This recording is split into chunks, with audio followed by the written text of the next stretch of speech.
Hello दोस्तों, study with Avinash YouTube पे आप सभी का स्वागत है। दोस्तों, आज की क्लास में हम यूपी पुलिस एग्जाम के चौथे दिन के फर्स्ट शिफ्ट के पेपर का एनालिसिस और सॉल्यूशन देखेंगे, जीके और जीएस पार्ट का।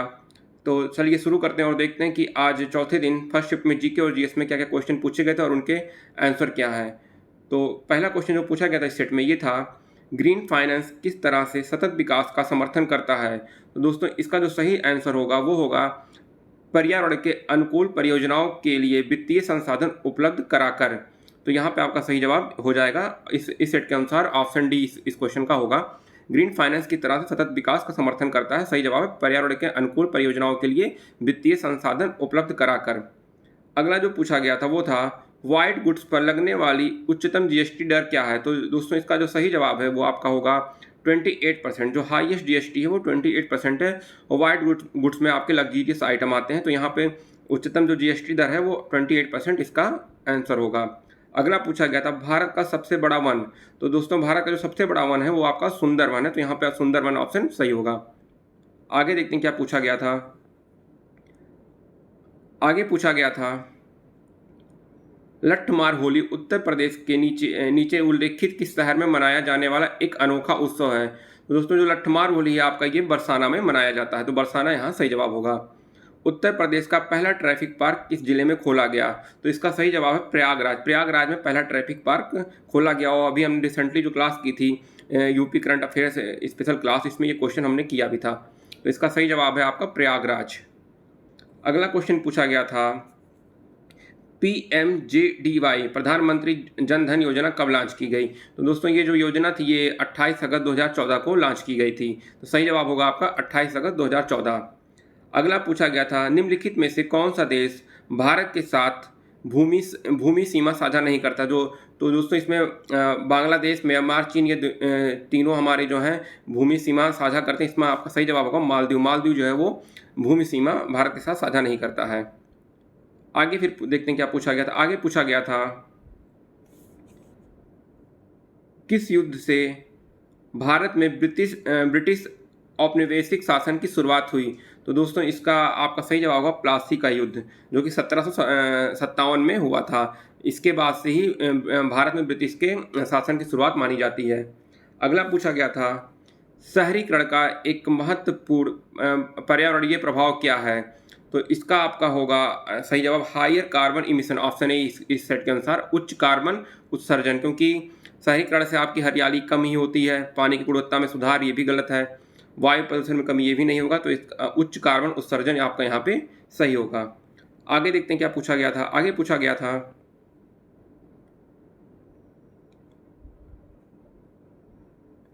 आगे था आपका,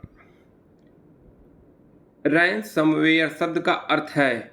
तो इसका सही जवाब आपका होगा ऐसा सॉफ्टवेयर जो फाइलों को एनक्रिप्ट करता है और फिरौती की मांग करता है। तो ये आपका सही होगा। रैंसमवेयर शब्द का अर्थ क्या है? ऐसा सॉफ्टवेयर जो फाइलों को एनक्रिप्ट करता है और फिरौती की मांग करता है। अगला था आपका, सदगति पुस्तक जिस पर एक फिल्म बनी थी किसके द्वारा लिखी गई थी। तो दोस्तों, ये जो पुस्तक है वो मुंशी प्रेमचंद के द्वारा लिखी गई थी। तो यहाँ पे प्रेमचंद ऑप्शन सही होगा।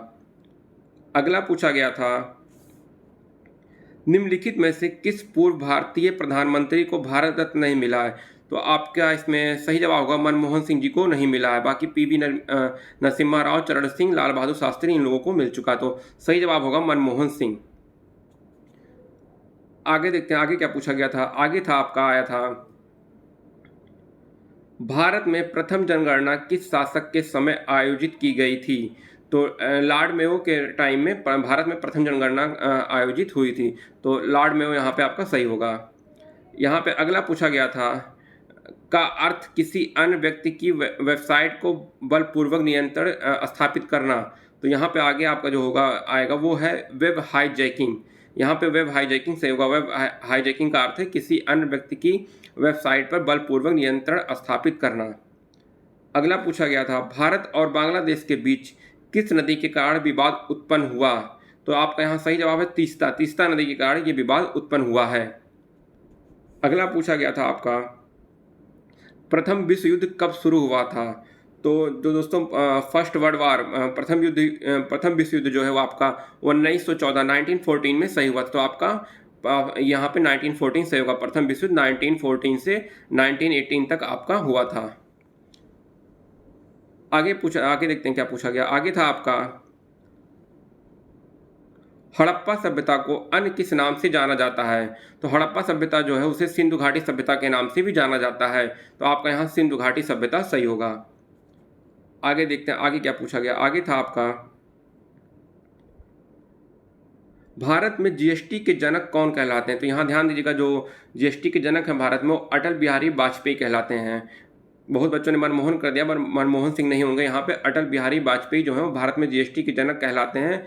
और ये डॉक्टर विजय केलकर समिति का गठन हुआ था, उसी के इसका वो पेशकश किया गया था। तो भारत में जीएसटी के जनक जो है वो अटल बिहारी वाजपेयी कहलाते हैं। अगला पूछा गया, किस सोशल मीडिया प्लेटफॉर्म ने इंस्टाग्राम, स्टोरीज और स्नैपचैट स्नैप के समान फ्लिट्स की पेश की है? तो ये आपका यहाँ सही जवाब होगा एक्स, ट्विटर से जवाब होगा, जिसे अब एक्स नाम से कर दिया गया है। तो ट्विटर आपका यहाँ सही जवाब होगा। अगला पूछा गया था, कौन सा शब्द विशिष्ट नियमों के अनुसार टिप्पणियों, अवलोकनों का संख्या निर्दिष्ट करने की प्रक्रिया का वर्णन करता है? तो आपका यहाँ सही जवाब विश्लेषण होना चाहिए, पर इसमें थोड़ा डाउट है, इसको हम लोग बाद में एनालिसिस करेंगे। अभी ये थोड़ा कंफ्यूजिंग है कि एकदम इसका एग्जैक्ट आंसर पता नहीं है अभी, क्योंकि ए और बी ऑप्शन में थोड़ा कंफ्यूजन है। से विश्लेषण यहाँ पे आपका सही होना चाहिए। अगला पूछा गया है,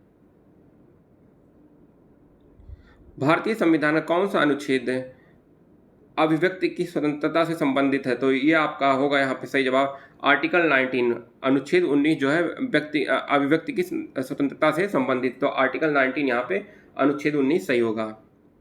भारत के किस शहर में दुनिया के 90% छोटे हीरे संसाधित होते हैं? तो आपका यहाँ सूरत सही होगा, जो कि गुजरात में पड़ता है। सूरत ऑप्शन यहाँ आपका सही होगा। अगला पूछा गया है, 2011 की जनगणना के अनुसार भारत में कुल वन आवरण कितना परसेंट की है? तो आपका यहाँ पे सही जवाब होगा 21.05, 21.05% आपका सही होगा। फिर आगे पूछा गया था,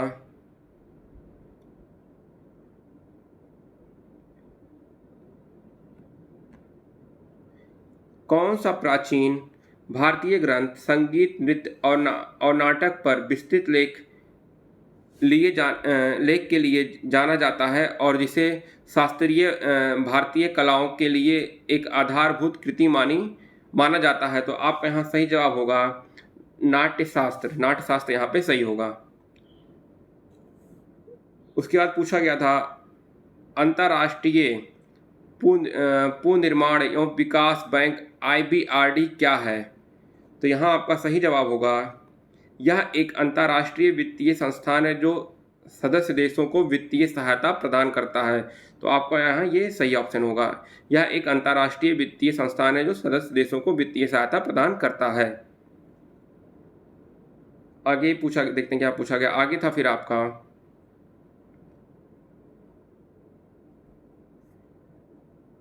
हरित क्रांति जिसने कई विकासशील देशों में कृषि उत्पादन में उल्लेखनीय ढंग से वृद्धि की में मुख्य रूप से शामिल थे? तो आपका यहाँ सही जवाब होगा उच्च उपज किस्म के बीज और रासायनिक उर्वरक, high yield variety seeds and chemical fertilizers. तो यहाँ पे आपका ये ऑप्शन सही होगा, उच्च उपज किस्म के बीज और रासायनिक उर्वरक।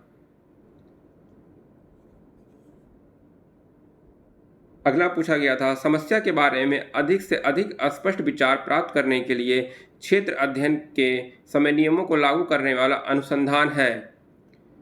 तो यहाँ पे आपका अनुसंधान विश्लेषण सही जवाब होना चाहिए, लेकिन दोस्तों इसको एक बार फिर से चेक करना पड़ेगा क्योंकि थोड़ा इसमें भी दो ऑप्शन में कन्फ्यूजन है। क्वेश्चन ही कुछ ऐसा, तो इसको क्लियर किया जाएगा। आगे देखते हैं। फिर आगे पूछा गया है, केंद्रीय कृषि विश्वविद्यालय कहाँ स्थित है? Central agriculture university. तो ये आपका मणिपुर में पड़ता है, मणिपुर के राजधानी इम्फाल में ये पड़ता है। तो आपका यहाँ मणिपुर सही जवाब होगा, केंद्रीय कृषि विश्वविद्यालय जो है वो मणिपुर में है। अगला था, आर्कटिक परिषद जलवायु परिवर्तन और आर्कटिक शासन को संबोधित करने में कैसे मदद करती है? तो यहाँ आपका जो सही जवाब होगा वो ये होगा, एक ऐसी शासी निकाय के रूप में विनियमन करके जो सभी आर्कटिक देशों के लिए कानून और विनियमों को निर्देशित करता है। तो इसके अनुसार आपका यहाँ पे ये ऑप्शन सही होगा। आगे पूछा गया था बहुत ही सिंपल क्वेश्चन दोस्तों, भारत के प्रथम राष्ट्रपति कौन थे? तो आप सभी को पता होगा डॉक्टर राजेंद्र प्रसाद भारत के प्रथम राष्ट्रपति थे। आगे देखते हैं क्या पूछा गया है। आगे पूछा गया था फिर, मानव अधिकार में दोनों शामिल हैं। तो यहाँ आपका सही जवाब होगा अधिकार और दायित्व, राइट्स एंड ऑब्लिगेशन, ये दोनों आपके मानव अधिकार में शामिल है। तो अधिकार और दायित्व यहाँ आपका सही जवाब होगा। अगला पूछा गया था स्पेस एक्स पहले निजी तौर पर वित्त पोषित अंतरिक्ष कार्यक्रम की सह स्थापना किसने की? तो यहाँ आपका सही जवाब होगा एलन मस्क। एलन मस्क ने स्पेस एक्स की स्थापना की है। तो एलन मस्क आपका यहाँ राइट आंसर होगा। अगला पूछा गया था UNCTAD का पूर्ण रूप क्या है? तो इसका जो फुल फॉर्म पूर्ण रूप है आपका होता है United Nations conference on trade and development, जिसके अनुसार आपका ये ऑप्शन सही होगा, United nation conference on trade and development. आगे पूछा गया था फिर,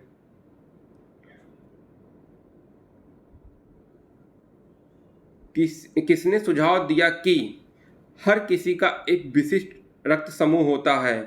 तो आपका यहाँ पे सही जवाब होगा लैंड स्टीनर।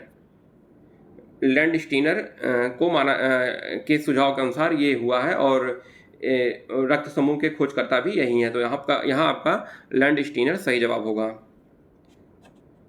सोफिया किस देश की राजधानी है? तो यहाँ पे बांग्लादेश की आपकी ढाका आप सभी को पता होगा, अफगानिस्तान की काबुल है, ये सोफिया जो आपकी बुल्गारिया देश की राजधानी है। तो बुल्गारिया आपका यहाँ सही होगा।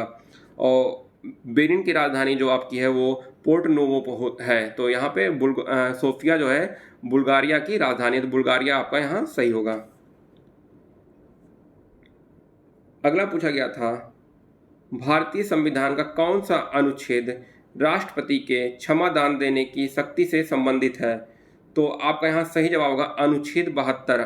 आर्टिकल 72 जो है वो भारतीय संविधान में राष्ट्रपति के क्षमा दान देने की शक्ति से संबंधित है।